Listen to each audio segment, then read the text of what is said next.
Hey everyone, welcome back to the Air Warfare Group. So this is Juice again, and today I'm going to bring you up to date on our survivor training for CSAR missions for combat search and rescue personnel recovery.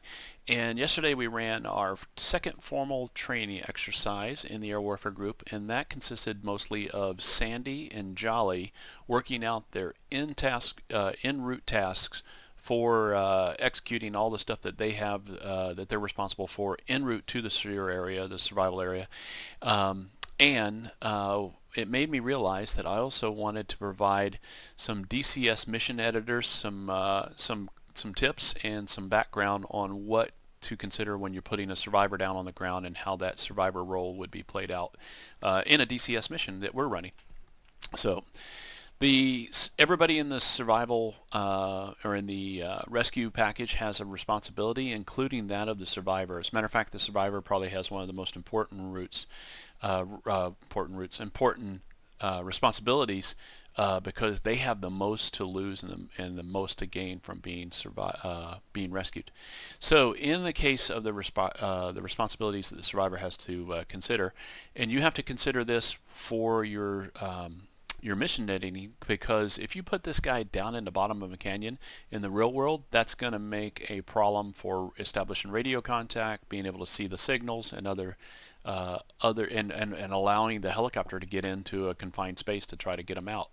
They don't need to land 2 miles away and have to hike in to go get them. Sometimes that does happen, but this is what you should try to set up for in your mission editor to be optimum.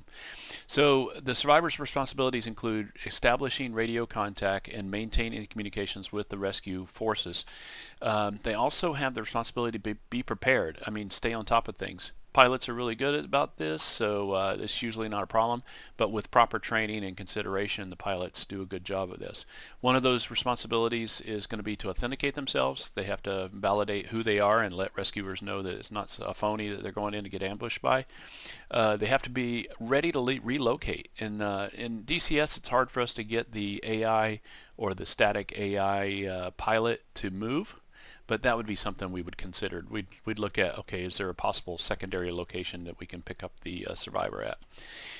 Also, I mentioned about being able to signal, having good visibility all the way around so that you can use smoke, you can use flares, you can use the signal mirror, you can use physical ground panels to try to get, if you had a piece of parachute material, you could throw it out at the last minute so they could see you from your hiding spot. But most cases in DCS, we're going to use red smoke for our exercises.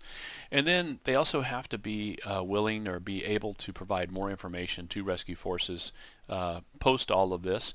And some of those types of information that are usually asked for is, hey, what's the situation with the enemy activity in the area? How close are they? What's force size? What type of threats do they have? Do they have any mechanized? Do they have any heavy guns? What have you seen so far? And that usually is something that you would pass to them. The recovery site details is going to be really important because they need to know, hey, are we going to be able to land there? Are we going to have to send down the penetrator through the jungle canopy or forest canopy? Give us some ideas of what we're going to be facing there. If there's going to be able to optimally land and pick up the survivor real quick. All the people in the survivor party and their medical conditions should be passed along if it's a multi-crew situation. But in most cases, what we're doing in our training is just running a solo pilot that got shot down and ejected.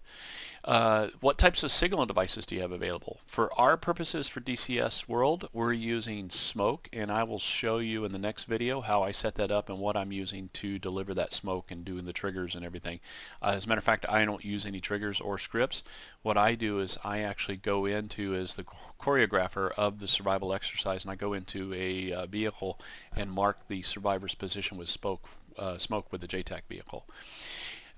Some of the bad places that you would see that are in DCS, I apologize, this is Nevada. I love Nevada map, but it needs to be optimized a little bit better. It is the first 2.0 Edge game engine map that came out, and with all the stuff that we've seen with all the other maps that are available, and what I saw testing the South Atlantic map is the future is looking great with Eagle Dynamics in DCS World. And one of those things that I'd love to see is an expansion and more polishing of the Nevada map, adding you know, things like Fallon Naval Air Station, China Lake, Edwards Air Force Base, and possibly even pushing us all the way out to the Pacific Coast. That would be pretty awesome. Be able to take off from Nellis and go land on a carrier would be pretty awesome. So some of the site recovery considerations, like I said, is try to find a place that allows for a landing pickup. That's the safest and also the most secure when it's a non-threatening environment. Sometimes the Jolly won't be able to get there, get to the ground because there's tree cover or vegetation. There's not enough space for the rotor disc to fit into.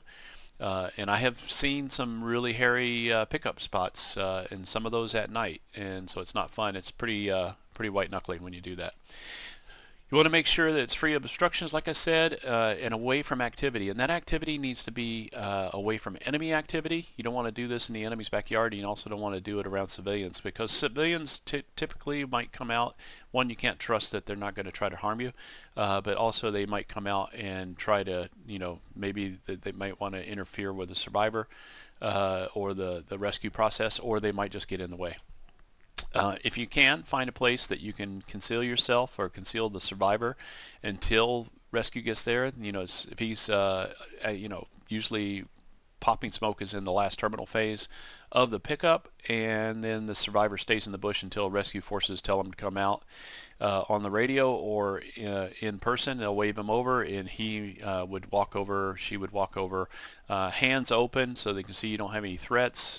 You know, don't make any sudden movements, don't make any sudden twitches or anything like that. Just follow their instructions, keep your head down, and walk over and follow every instruction by the rescue party.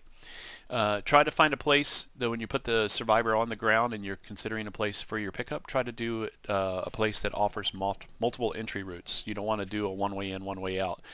In the real world, we would try to do this because we don't want to get restricted to just one way in, one way out and have that route be compromised. And probably ultimately the ability to signal is going to be crucial. If you're down in a canyon and you can only see this canyon from like one or two sides, you're not going to have that ability for a ResCap or a Jolly or a Sandy to be able to see that signal to guide in the forces that are going to pick you up. So in summary, today we talked about the roles and responsibilities and mostly about the survivor. We talked about some of those actions that the survivor is going to perform to affect rescue and how it affects the mission editor and what you would do in DCS World, what you would consider in DCS World. We also talked about selecting locations for the exercise. We talked about the communications, and I'll be going into the communications a lot more in detail through the summer. And I just want to say, brief it, train it, and debrief it, and repeat. Do this as much as you guys can. You know, CSAR exercises in real world and in DCS are very rewarding. I have been in many of missions in ARMA and in DCS where you can feel those virtual high fives going through the internet when we actually do everything, pull it off with the threats, with the procedures, and with the communications going well. So continue that. Until then, I will see you guys later. On behalf of all the people in the Air Warfare Group, wish you guys a safe and happy summer. Keep in touch. Cheers.